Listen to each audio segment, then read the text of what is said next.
A Igreja das Mercês é uma das igrejas mais belas, mas também menos conhecidas da cidade de Lisboa. Uma igreja também conhecida por Igreja de Nossa Senhora de Jesus. Uma igreja que marca a história da cidade de Lisboa e que nós hoje vamos ficar a conhecer melhor, a começar pela história do seu nome. Venha descobri-la comigo.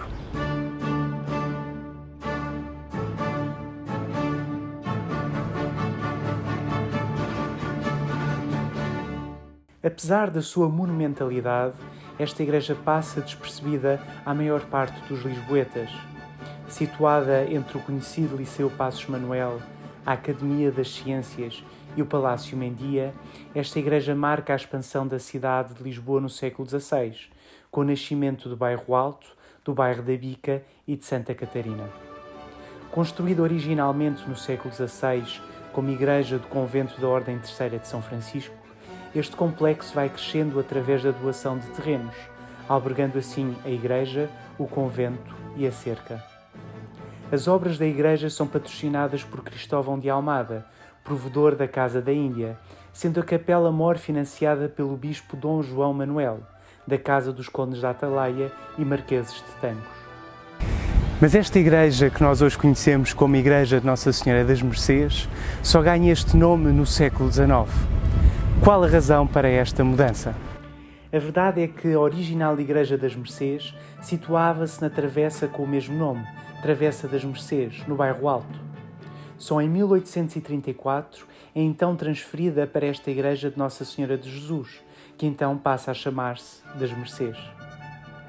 A invocação de Nossa Senhora das Mercês, associada à paróquia local, difundiu-se sobretudo a partir do século XIII por São Pedro Nolasco, no contexto das cruzadas e da salvação dos cativos, dos cristãos então presos pelos infiéis. Rezava-se a Nossa Senhora para que ela concedesse mercês, nomeadamente a libertação destes cristãos. A igreja organiza-se numa fachada monumental, dividida em 3 níveis, a começar pela Galilé e a terminar num frontão curvilíneo. É curioso encontrar no centro da fachada desta igreja um nicho aberto com a imagem de Nossa Senhora, a patrona da igreja. É na reconstrução, sob o traço do arquiteto Joaquim de Oliveira, que a igreja ganha a monumentalidade que hoje conhecemos, nomeadamente na fachada. Joaquim de Oliveira era próximo da família do Marquês de Pombal, que aqui o favoreceu.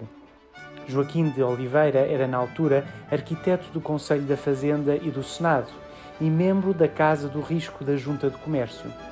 Arquiteto, apesar de tudo, pouco conhecido, ele movia-se no círculo do Marquês de Pombal e do então arquiteto Carlos Mardel.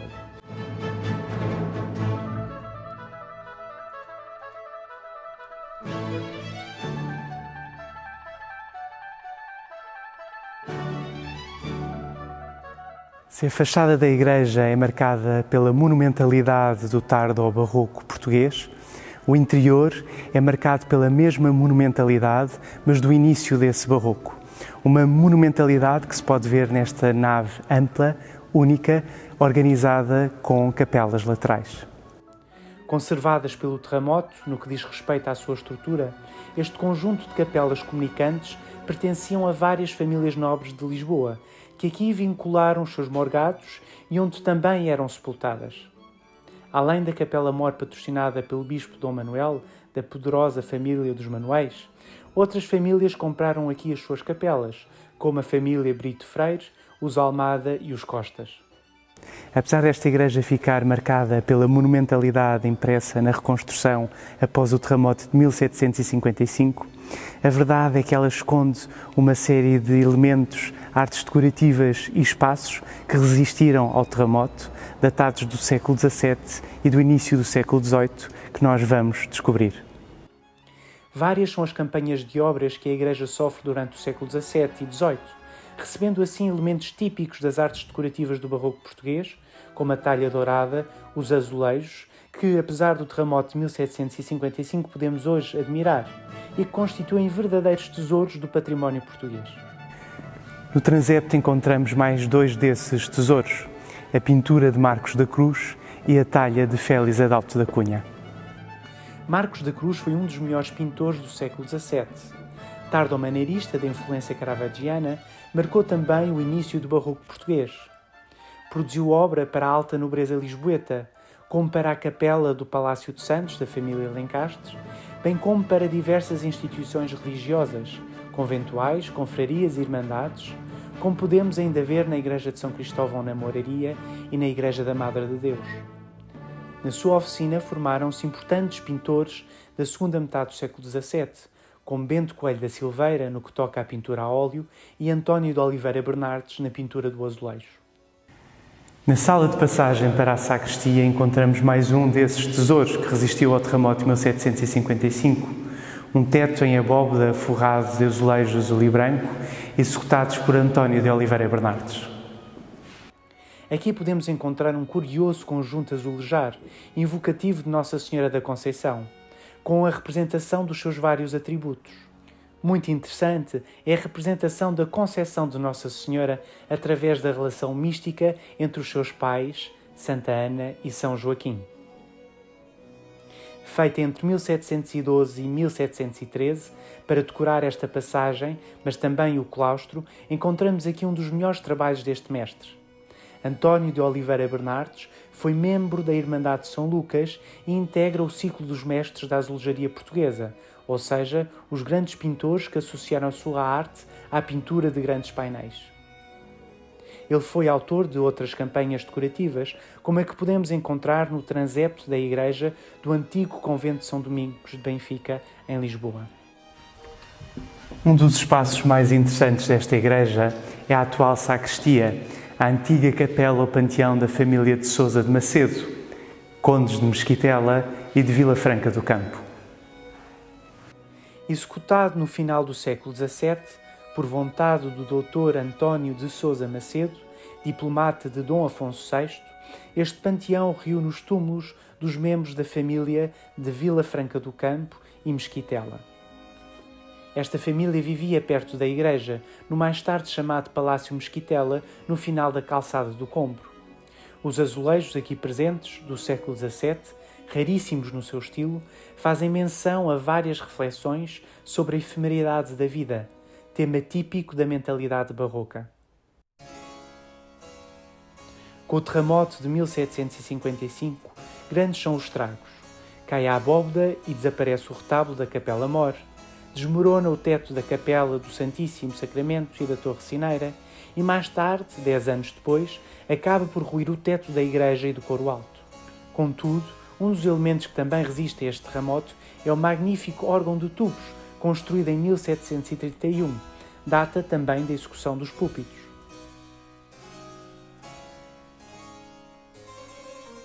Mas quem vão ser os impulsionadores da reconstrução desta igreja após o terremoto de 1755?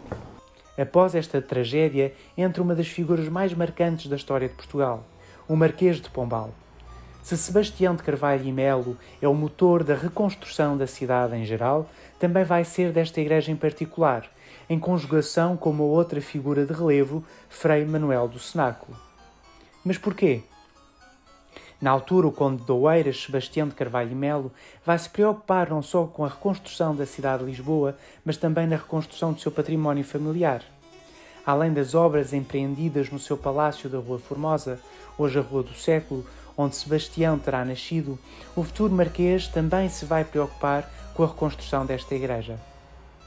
Apesar de na altura a paróquia das Mercês não estar aqui instalada, pois esta igreja era dedicada a Nossa Senhora de Jesus e era da Ordem de São Francisco, a verdade é que esta igreja estava nas imediações do património dos Carvalho e da sua paróquia, a Paróquia das Mercês.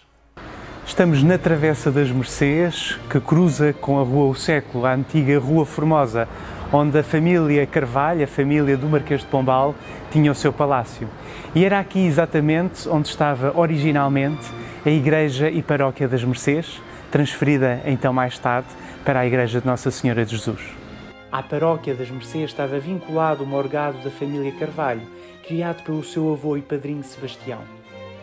Além do palácio, este morgado era constituído por outras propriedades que a família tinha adquirido na vizinhança. Esta ligação a Nossa Senhora das Mercês explica também a invocação que existia na capela da família no Palácio de Oeiras. Ora, o Marquês, na altura conde de Oeiras, quis assim marcar a posição familiar no apoio à reconstrução desta igreja, que ironicamente, em 1834, passaria à sede da paróquia da sua família. Na antiga Igreja das Mercês, além de, segundo a tradição, ter sido batizado, foi também o lugar que acolheu o seu corpo temporariamente. Inicialmente foi sepultado na Igreja Nossa Senhora do Cardal, em Pombal, lugar onde o Marquês morreu. Contudo, após a vandalização do seu túmulo pelas tropas francesas, em 1807, a família decide trazer os restos mortais para a sua igreja familiar, a Igreja das Mercês, na Travessa das Mercês. Com a passagem da paróquia para a Igreja de Jesus, o Duque de Saldanha, seu descendente, decide então levar os seus restos mortais para a Igreja da Memória, onde hoje o podemos encontrar. Mas se é Sebastião José de Carvalho e Melo o principal impulsionador da reconstrução desta igreja, a verdade é que são os freios Manuel do Cenáculo e José de Jesus que vão coordenar a sua reconstrução. Frei Manuel do Cenáculo, apesar das origens modestas, doutorou-se em Teologia na Universidade de Coimbra, onde veio a lecionar. Aqui desempenhou um importante papel na reforma do ensino daquela instituição. A sua ligação ao Marquês de Pombal fez com que ele fosse indicado para presidente da Real Mesa Censória, a quem sugeriu a criação de uma Biblioteca Nacional. Foi também indicado por Dom José como confessor do seu neto e herdeiro, o príncipe Dom José, que viria a falecer ainda jovem. Homem de cultura, a ele se deve também a abertura ao público da biblioteca deste convento, futura Biblioteca da Academia de Ciências. Após Pombal, vai ser a Rainha Dona Maria I e o seu marido, o rei consorte Dom Pedro III, os maiores patronos das obras desta igreja, fazendo vários donativos e pagamentos da empreitada. Com a extinção das ordens religiosas em 1834, o antigo convento de Jesus vai então ser ocupado, 4 anos mais tarde, pelo Gabinete de História Natural e a Real Academia de Ciências. Fundada em 1779 pelo Duque de Lafões e patrocinada pela Rainha Dona Maria I, esta instituição do saber instala-se então nos espaços do antigo convento, sendo criados 2 decretos que procedem à doação do edifício do convento à Academia, para seu perpétuo estabelecimento, incluindo-se na doação a livraria, o Museu de História Natural e de Artefactos e a Galeria de Pinturas. Por isso encontramos a Academia a paredes meias com a Igreja das Mercês, pois este edifício era parte integrante. Outro edifício que, como já vimos, podemos encontrar nas imediações é o Liceu Passos Manuel, construído a partir do final do século XIX e inaugurado em 1911.